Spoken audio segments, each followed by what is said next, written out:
just since day one, it's just been a nightmare. It's been a nightmare. He started not showing up for any of us. Yeah, he hasn't paid us back anything. He would show up 1 hour a week. They're complaining about Jonathan Enright of Cranston. He did work at their homes, but Rhode Island regulators say he is not a licensed contractor. I just wanted to make a home for my family. I got screwed, plain and simple.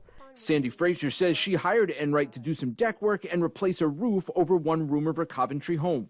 Frazier says Enright took down and reframed 3 walls, which wasn't part of the original plan, and the cost ballooned. The project that started in March now sits in limbo. It was always another excuse of why he couldn't come. Frazier says after coming by only occasionally, Enright stopped altogether after she refused to pay him more than the $60,000 she said she'd already given him.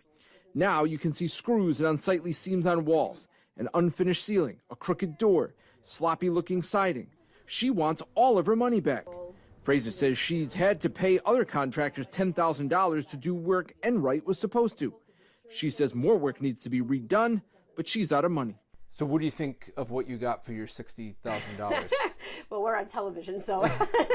But I just hope he doesn't keep doing this. Frazier and others we talked to say Enright told them he worked through or with contractors who are licensed. We thought that he was a project manager, and that he was going to be coordinating all the people who were licensed and insured. Marty Rogaszewski and his wife hired Enright to finish the basement in their East Providence home. I think what raised the flags were the fact that he kept on asking us for more money for things, and then things weren't happening. Rogaszewski says Enright made excuses for not showing up for weeks, but that he did do this framing and sheetrock. That's when we started getting suspicious, when he was doing the work and we didn't have an actual licensed professional doing it. Getting anxious, Marty says he recorded a call with Enright. It's just that we gave you like about $24,000, and so we're a little nervous. You don't want you to run away or anything. Nope, that's not going anywhere. If things aren't done by Wednesday, I'll give you all the money back for the entire project. That August deadline came and went, and the Rogaszewskis filed a complaint with East Providence police when they say they learned Enright had listed himself as the property owner on the permit he pulled with the city to do the work. Their basement sits partially done. It's been very challenging for my wife and I. In its September 17th emergency order, the State Contractors Registration and Licensing Board calls on Enright to come in for a hearing to explain why the board should not issue a cease and desist order against him.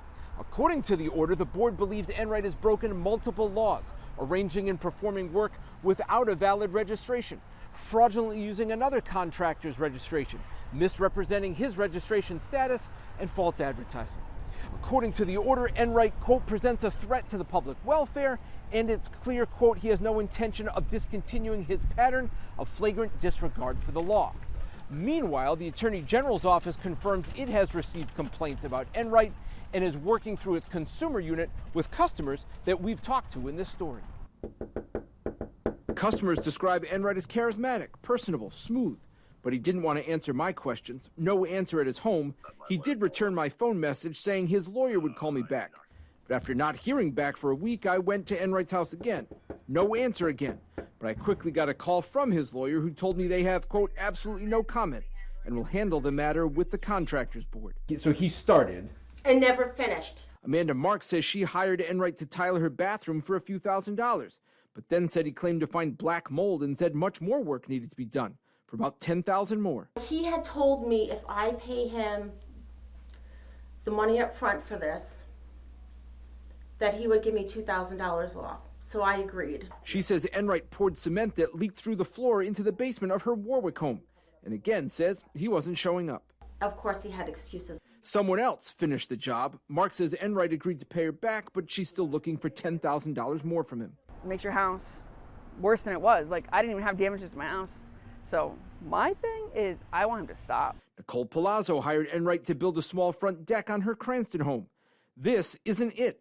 This is what she says she paid another contractor build after she says the one Enright built had to be torn down. Bad detailing, and it was crooked. She says when she asked Enright if he was licensed, he told her he was working as a subcontractor for someone else. That contractor told me Enright doesn't work with him. It's just lie after lie. Palazzo says she's still trying to get thousands in damages from Enright. You can't trust his word. Tom Gibb and his wife hired Enright to do a new roof, but backed out when they learned he didn't work with the contractor whose name was on their contract. They did get their $6,000 deposit back, but say it was a struggle. It was a headache, and it was also, to be honest with you, it's going to sound kind of funny. It's like disheartening because you want to help the little guy. I just want people to be aware.